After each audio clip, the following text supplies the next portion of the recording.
Hi you guys, my name is Cyan Gore and welcome back to my YouTube channel and welcome to another episode of Bookmas. Today I'm going to be hurting my own feelings, because I'm going to be looking at one-star reviews of some of my personal favorite reads. Now when I do my videos, I try really hard not to be super brutal just because, for lack of better words, I don't want to yuck anybody's yum. And I know that everyone has different tastes and opinions, and so I try not to be too harsh with my opinions on books, even if I really dislike them. That's not the case for everyone. Some people are very brutal on Goodreads. I mean, I'll admit sometimes I have brutal thoughts, but I don't always say them. We're gonna look at them, and that's that. There's really no other explanation needed. I have my handy dandy laptop here, and of course I'm going to be using Goodreads because what else would you use? First one that I see is actually Vicious by V.E. Schwab. I love this book so much. The duology is just so good, but I'm just gonna look at reviews for Vicious. Okay. The first one I'm seeing says, "This is a no for me. I quit. I clearly didn't read or comprehend the book description. Superheroes. While I'm fine with fairies, vampires, werewolves, and fake fantasy made-up lands, I draw the line with superheroes." This one's not that bad, but it seems a little bit unfair because I don't think V.E. Schwab was like hiding the fact that there were superheroes in there. I think you just didn't read the synopsis. To be so fair, I honestly go into book blind sometime too, and I don't realize that it has something I don't like, but okay. The next one says, "This book drips." Am I getting old? Because I don't understand that. Moving on. Let's move on to Archer's voice. This one says, "Never have I ever read a romance with a straighter face. Real footage of me reading this book." Honestly though, this might be true for every book that I read. Even when I'm really loving a book, I'm so straight-faced. I just don't show emotions on my face, so I'm gonna assume that's what it was. This next one says, "Wish I could turn back time to the good old days when there was no fucking BookTok to trick me into reading some cheesy-ass books about some lame one-dimensional characters written by authors who have no idea what the fuck they are talking about."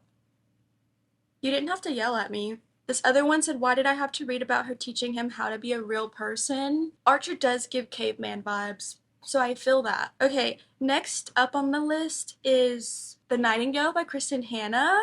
Love this book. So let's see what other people have to say. Okay, so for The Nightingale, a lot of these reviews are just saying that historically it wasn't very correct. I don't know. I wasn't alive. Who am I to say what's correct and what's not? This other review says, "A book that dares to ask the question, what if Emily in Paris decided to write a World War II novel?"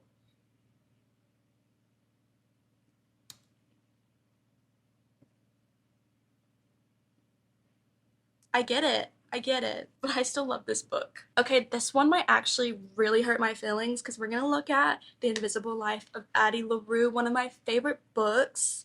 Okay, so this one is kind of a long negative review, but I just want to focus on the first sentences. It says, "Was this book well written? No. Did I enjoy it anyway? Also no. For the character that she is, Addie would simply have been invisible to everyone, even in normal circumstances." You didn't have to do Addie like that. This one's a little dramatic, but I love the dramatics. It says, "If you like this book, good for you.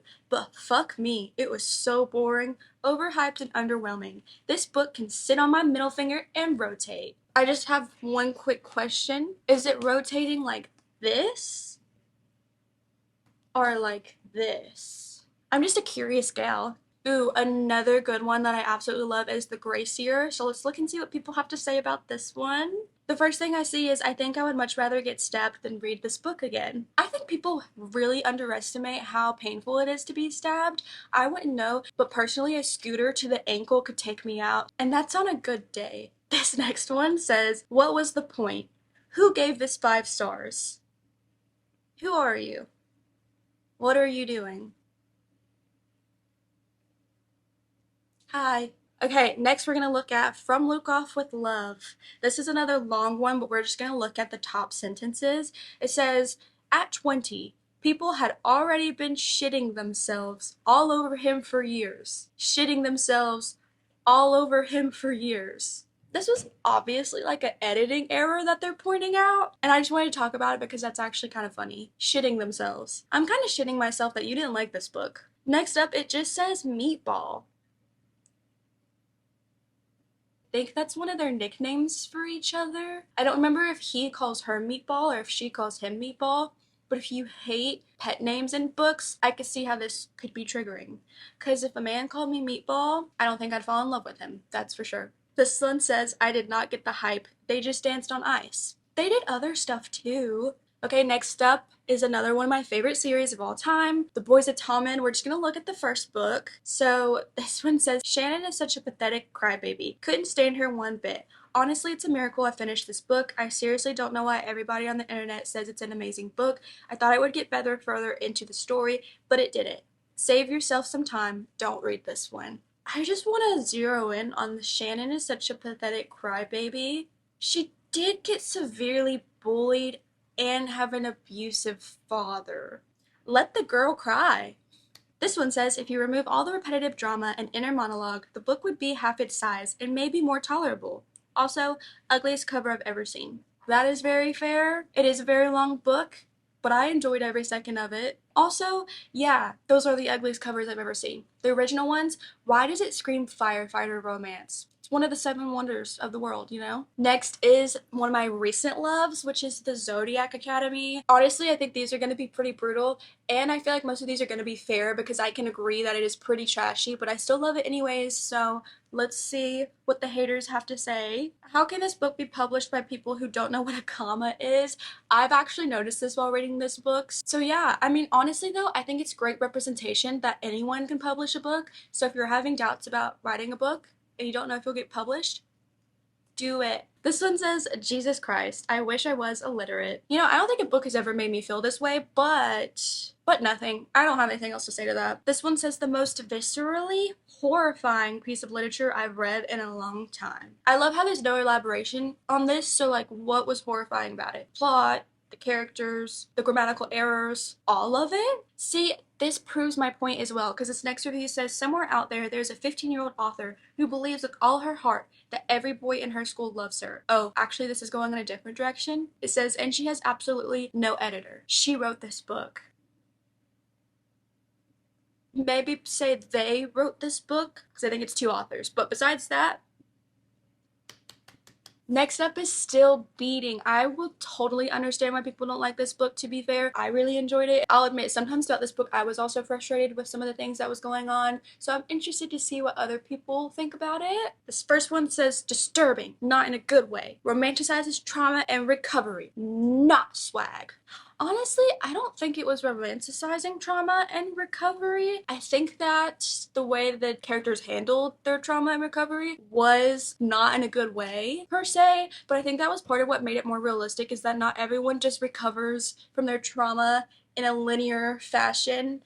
It's more like, you know, love the not swag though. When was this review made? 2022? People were still saying swag in 2022. This one says, Cora is such a selfish pick-me, and everything about this book was just wrong. I swear Cora's sister wrote this review. No one else. It had to have been Cora's sister. Next up is a new one of my loves of all time, and that is Phantasma. Since this one is like one of my newer 5 stars, I feel like this one is really gonna cut deep. This one says, and I thought Caraval was bad. That book is a masterpiece compared to this. What's wrong with Caraval? Okay, and these ones are both very similar. The first one says, this, ... No, I simply cannot read any more about Ghost Dick. And the one below it says, I'm not into Ghost Dick, sorry. Well, that's just wrong, because he's a phantom. Oh my goodness, this one says, this was just edgy Caraval. Fun premise, but no follow through. I got so mad near the end, it cured my hiccups. Again, what's wrong with Caraval? I'm not a doctor, but apparently if you read this book, or the end of it anyways, it'll cure your hiccups. So there you have it. Cyan MD. Okay, another long-winded review, but we're just gonna focus on the top few sentences. It says, I read it for book club, and honestly, I'm starting to question, why am I in the book club? Should I stop wanting to be in the book club? What was this? Do you know how to read? I know I wish I didn't, because then I wouldn't have had to experience this piece of stinky, half-assed, cringe, awful, disappointing, disastrous, foul, diabolical, lousy piece of shit.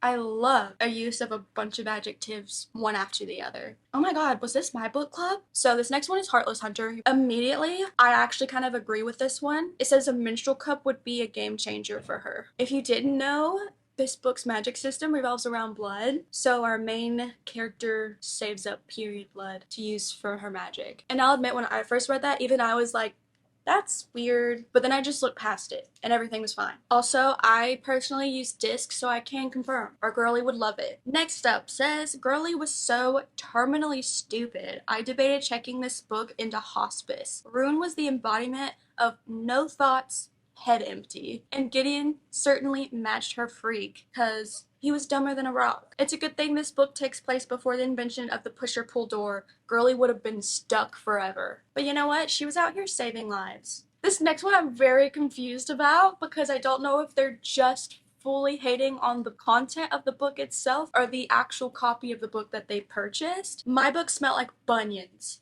Very disappointing. I think you should give it another try and just buy another copy. Okay, next up is also a very recent 5-star read for me. It is Insatiable, The Edge of Darkness trilogy by Lee Rivers. Honestly, I understand that this book is not the greatest in the world, but I had a very good time with it, so let's see what others have to say. The only sane person in this book is Cade's dad. Mind you, he's in a fucking asylum. Yeah, that's very true. Love Kate's dad. If you want to read a story about two adults acting like children, this book is for you. Again, very fair, because I feel like there definitely was a huge miscommunication trope going on in this book. Okay, that's all I really have for Insatiable. Next up, let's go and look at The 7-Year Slip. I actually forgot that I gave this book a 5-star, but honestly, I still stand by it. I really did enjoy this book. Well, actually, do I stand by it? I don't know if it's still a 5-star. It might be like a 4. I don't know, but at the time, I loved it. Anyways, this one is simple and straight to the point. It said, hate this stupid lemon book. I will say her name is Clementine, but she goes by Lemon, which makes sense, but it's also a very odd choice. Why is this one so funny? How? Why? What? You're not even going to attempt to explain the magic apartment? Also, she fell in love with the ginger wearing a pickle shirt. Indeed she did. I can't say that I fell in love with him too, but I still liked this book. But those are all of the 1-star reviews that I'm going to be reading for today because I've had fun while it lasted, but I just don't have the time to do it anymore, if we're being completely honest. But those are my reactions. In all honesty, I think reviews are just fun to read. I don't care if you give a book a 1-star that I personally enjoyed. It is what it is. We're not going to enjoy the same things. But I hope that you guys enjoyed this video. And that's it from me today. I hope you all have a great rest of your day. And I will see you in the next video. Bye!